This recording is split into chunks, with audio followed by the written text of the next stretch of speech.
Hello, friends, and welcome to episode 49 of the Cotton the Wool podcast. Today's episode is a little different because I'm not going to be talking about much knitting at all. Our lives have been a little bit crazy as we've prepared for New York Sheep and Wool and the Southeastern Animal Fiber Festival. And just about a week ago, we were able to get in our second hay cutting of the year. This will be our last hay cutting, and we're really happy with how it turned out.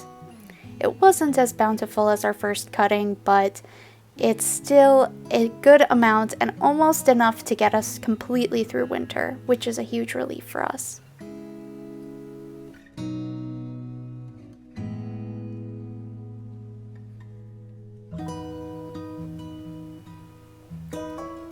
Last week also saw additions to our farm. We have 6 new kittens that we hope grow up to love the farm as much as we do and catch mice and play all day. This little guy is Ivar. He's the friendliest. He's definitely the friendliest. His mama was feral, so all the kittens are still a little hesitant to trust us, except for Ivar here. The doodles have definitely been enjoying the cooler weather.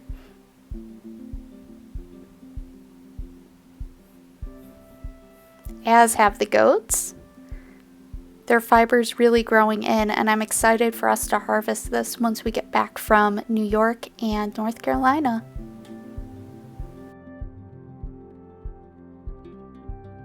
They really lead a life of leisure. I kind of envy them for it.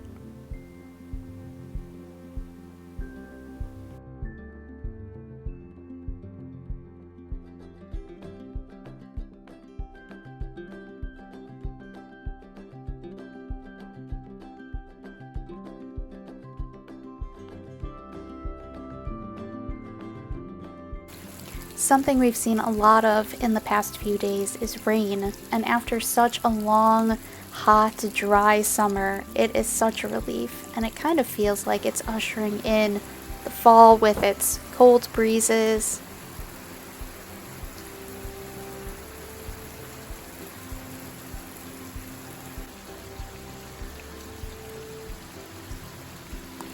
I am definitely anxious to be leaving the farm for such a long time.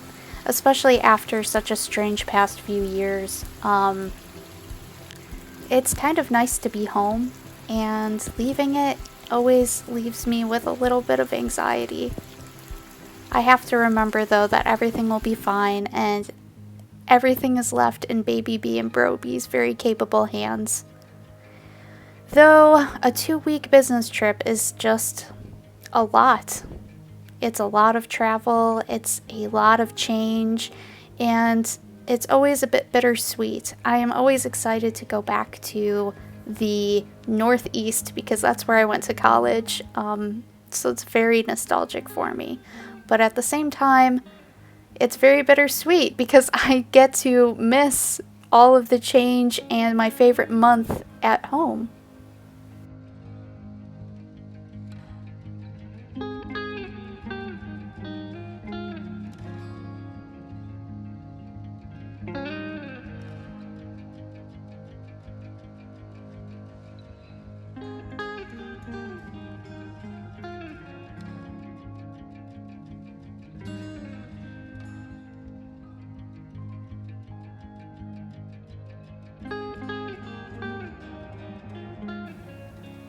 One thing that I have had time to do, even though my knitting time has been very limited, is set up my week in my planner.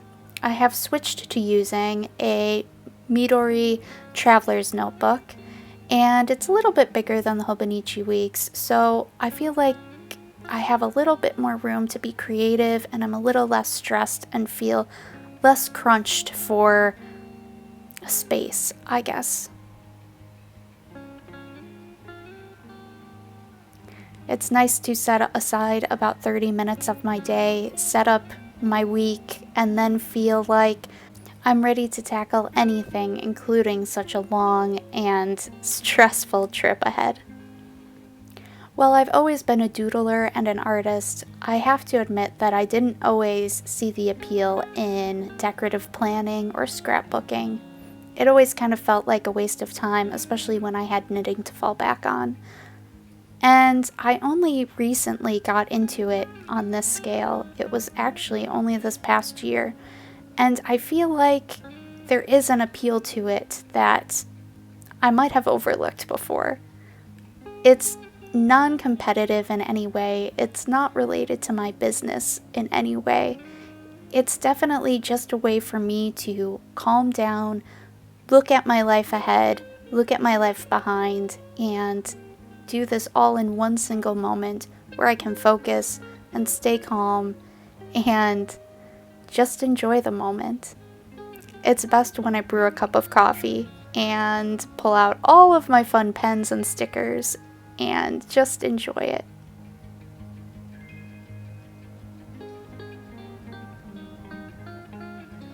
This planner will be joining me on my trips to Rhinebeck and off to Asheville, North Carolina. I have it all packed up and I am ready to go.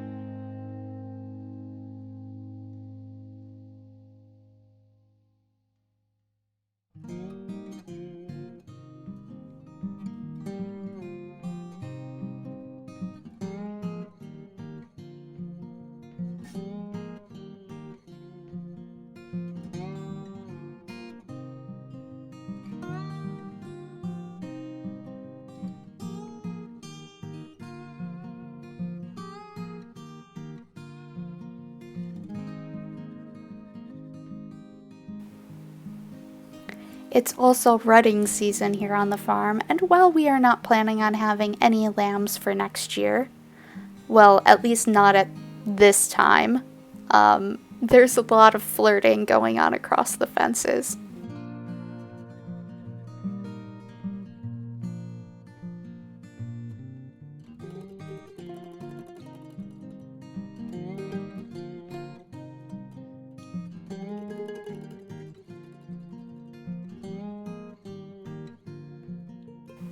Queen Bee cut into one of probably the last watermelons of the year, and we always give the rinds to the goats.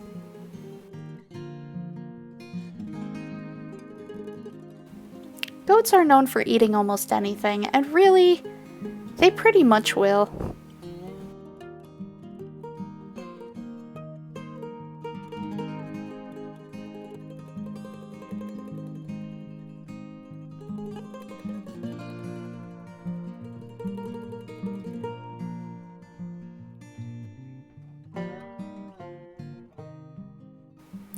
I spent a good portion of the day filming and just enjoying the cool weather, the misty rain, which is one of my very, very favorite types of weather, and just enjoying the small changes on the farm.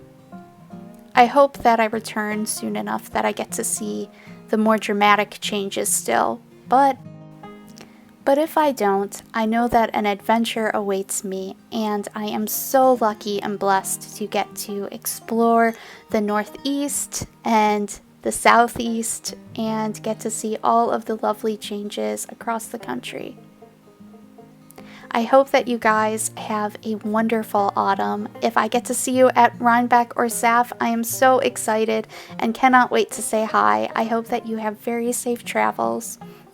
I wish you a happy and safe autumn filled with adventures and lots of cozy knitting, crafting, and exploring time.